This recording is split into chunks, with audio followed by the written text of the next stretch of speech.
할렐루야, 우리 은광교회 성도 여러분, 오늘은 8월 31일 수요일입니다. 여러분들 슬기로운 묵상 생활로 오늘도 복된 하루가 되시기를 바랍니다. 여러분, 오늘은요 8월의 마지막 날입니다. 요즘 보면 언제 더웠냐 싶게 제법 날이 선선해졌죠. 여러분들 환절기에 건강 잘 챙기셔야 되겠습니다.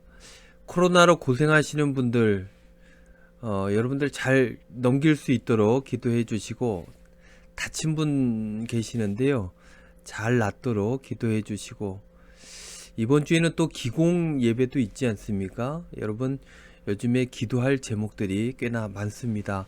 한 마음으로 교회를 위해서 기도해 주시기를 부탁을 드립니다. 오늘 수요 기도회가 있는데 다들 참여하셔서 같이 기도하면 더 좋겠죠? 여러분, 광고를 하나 드리도록 하겠습니다. 기공 예배는 현장에서 예배를 드리게 되는데, 그래서 우리가 이동을 해야 됩니다. 이동할 때 서로 좀 도와야겠습니다. 구역별로 이동 방법들 강구해 주시면 좋을 것 같은데요. 구역장들께서 어르신들 이동하는 데 도움을 좀 주시기를 부탁을 드립니다. 카풀하면 좋을 것 같습니다. 물론 교회 차도 시간에 맞추어 이동하도록 하겠습니다. 어제요, 건축위원회에서 기공예배 선물도 수건으로 주문을 하였습니다. 여러분들 기도해 주시고 많이들 참여해 주시기를 부탁을 드립니다. 이제 슬기로운 묵상생활 시즌4 193번째 말씀 묵상 시작합니다.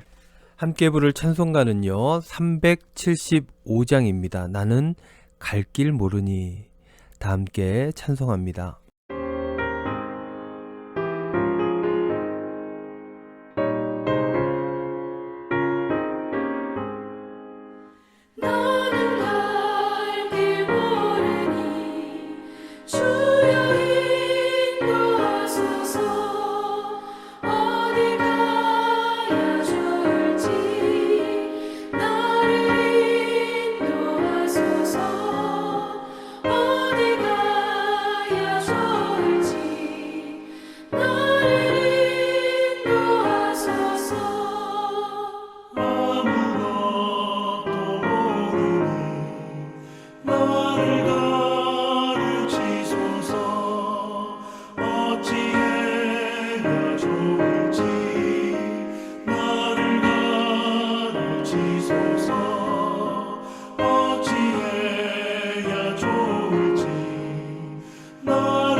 묵상의 제목은요, 약속의 소망을 입니다.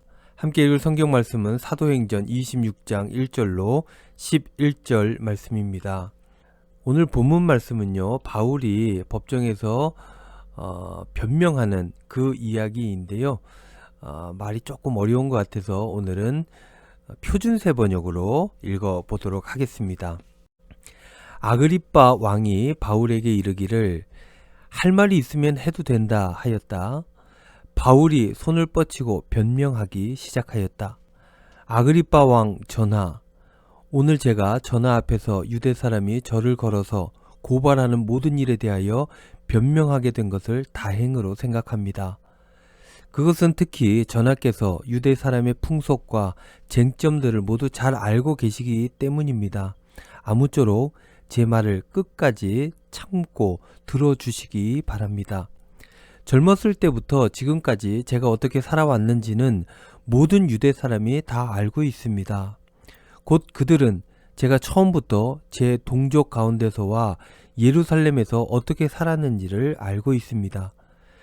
그들이 오래전부터 저를 알고 있었으므로 마음만 있으면 그들은 제가 우리 종교의 가장 엄격한 파를 따라 바리새파 사람으로 살아왔다는 것을 증언할 수 있을 것입니다.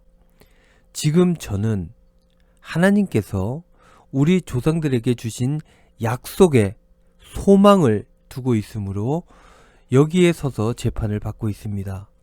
우리 12지파는 밤낮으로 열심히 하나님을 섬기면서 그 약속이 이루어지기를 바라고 있습니다. 전하, 저는 바로 이 소망 때문에 유대 사람에게 고발을 당한 것입니다. 여러분은 어찌하여 하나님께서 죽은 사람들을 살리신다는 것을 믿을 수 없는 일로 여기십니까? 사실은 저도 한때 나사렛 예수의 이름을 반대하는 데에 할 수 있는 온갖 일을 다 해야 한다고 생각했습니다. 그래서 저는 그런 일을 예루살렘에서 하였습니다. 저는 대제사장들에게서 고난을 받아가지고 많은 성도를 옥에 가두었고 그들이 죽임을 당할 때에 그 일에 찬동하였습니다. 그리고 회당마다 찾아가서 여러 번 그들을 형벌하면서 강제로 신앙을 부인하게 하려고 하였습니다. 그들에 대한 분노가 극도에 이르러서 저는 심지어 외국 여러 도시에까지 박해의 손을 뻗쳤습니다. 아멘. 묵상입니다. 오늘 본문에서 사도 바울은 죄인 신분으로 변론을 하고 있습니다. 그는 그리스도를 만나기 이전 자신이 몸담았던 유대교에 대한 열성에 관해서 길게 설명하고 있었죠.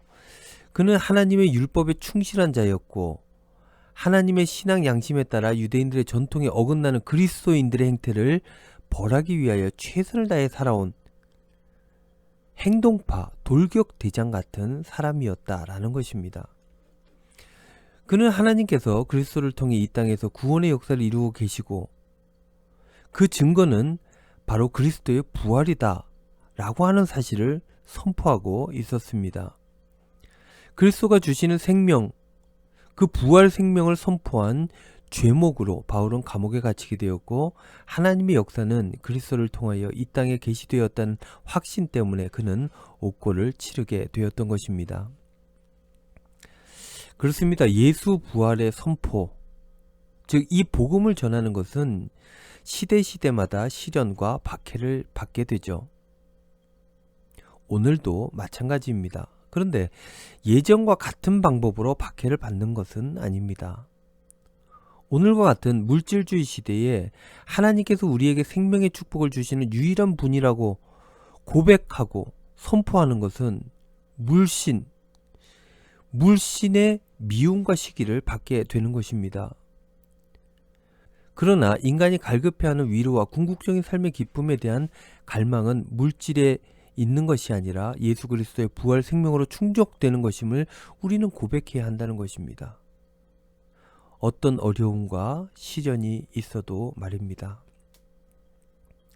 즉 우리의 삶에 이 선포로 인한 시련과 어려움이 없다면 우리는 온전한 신앙생활을 전도자의 삶을 사는 것이 아니라는 것입니다. 어려움과 시련이 있습니다. 남들보다 좀 부족할 수도 있고 모자랄 수도 있습니다. 하지만 하늘나라 가치에 대해서는 충분한 것이 기독인의 삶인 것입니다. 그러니 바울처럼 시련을 당하지 않는 것은 우리가 온전하지 못한 것이 아닌가 하는 생각으로 삶을 돌아봐야 한다는 것입니다. 그리스도의 부활 생명이 주는 평화와 위로 가운데 삶의 보람과 위로를 얻으려고 우리는 물신이 주는 유혹 혹은 물신이 주는 위로, 이런 것들과 대결하며 살아가야 하는 것입니다.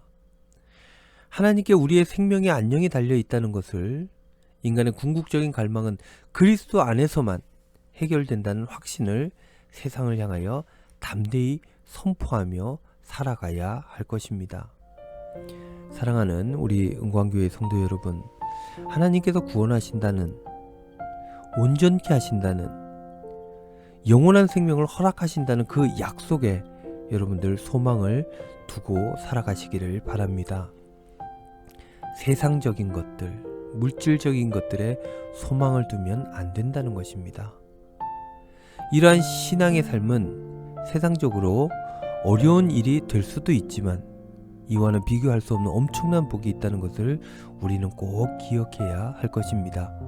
그래서 이것을 깨달은 후에 사울은 한순간 바울의 삶으로 삶을 전환했던 것입니다.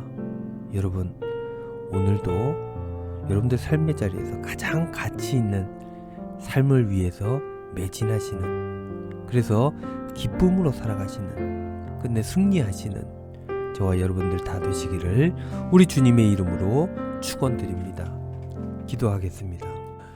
주님, 날마다 저희들 부활하신 주님을 마음에 품게 하시고 그 생명 살림을 믿게 하시고 그 믿음을 선포하며 살아갈 수 있도록 인도하여 주시옵소서. 조금 남들보다 세상에서 손해본다 할지라도 영원을 품고 살아가는 복된 삶이 우리 모두에게 있게 하여 주시옵소서. 감사드리며 예수님의 이름으로 기도하옵나이다. 아멘.